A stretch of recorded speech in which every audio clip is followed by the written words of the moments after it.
Welcome back to freetradingsystems.org, and in this chapter we're going to talk about selecting a broker that is going to suit your needs. There are so many different brokers out there, and how you identify which broker is going to fulfill your needs really depends on the type of questions that you're going to ask them and the quality of those questions.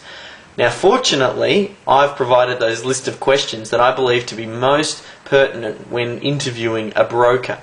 I suppose at the core, this is what I believe, at the core of the primary reason for you selecting a broker is to execute your trades. I don't believe that it's necessary to have a broker that is going to recommend stocks or is going to provide you with, different research reports and things like that. The reason I don't think that is important is because now that you have a trading system in place, you really should be following your trading system religiously. And a broker who's, giving you suggestions on what you should be trading really is unnecessary noise, because you're going to be trading your own trading system. You're not going to be relying on your broker to give you, different tips and things like that. A couple of things you have to keep in mind when thinking about a broker, especially if you are currently now or have in the past used a broker and followed their suggestions. How does a broker make their money? A broker makes their money by you trading, and trading on a regular basis. That's where they get their commission, their brokerage. So what would be their primary driving force for getting you to trade? Basically, they want you to continually be moving in and out of positions, because that's what gets them brokerage. Now, I understand you could argue on the flip side, well, a broker really does want you also to be profitable, because the more profitable you are, the longer you're going to continue trading with them. If you lost a lot of money super quick, you're not going to necessarily continue trading because you don't have any money.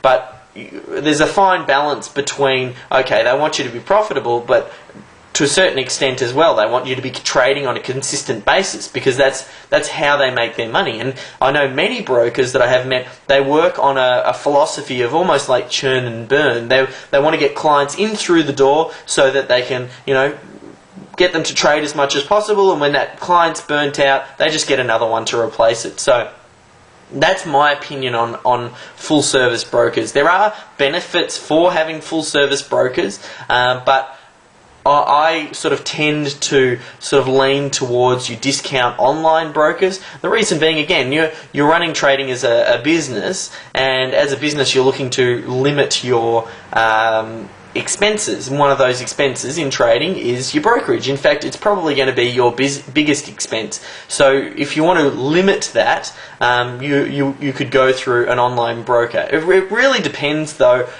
what type of trading you're doing. If you're doing short-term trading, really you need to be focused in on the market.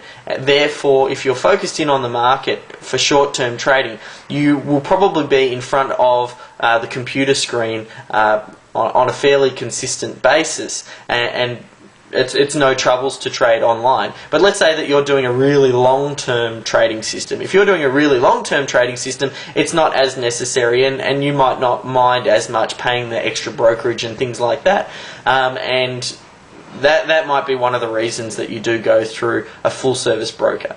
But basically, when identifying which broker you're going to go through, there are a few questions you need to ask. I do outline them all below, but you want to ask things like, well, what commission rates have they got? Are there any extra fees on top of that, like managing your portfolio and things like that?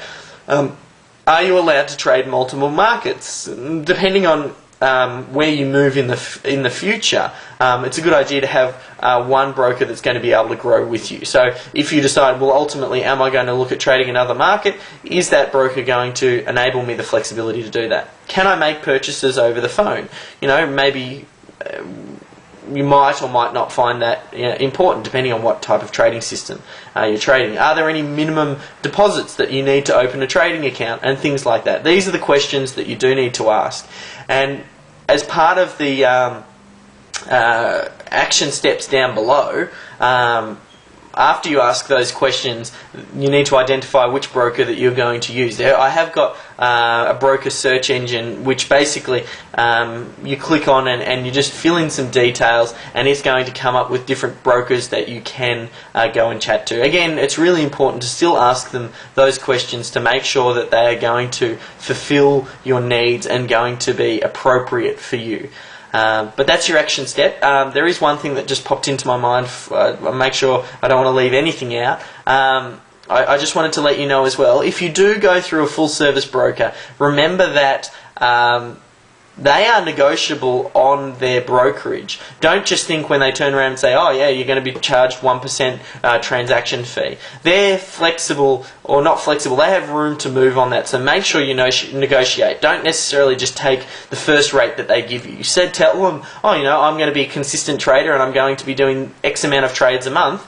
I want a better rate than that, and I'm sure you'll end up saving money for that. So there's a good money saving technique for you.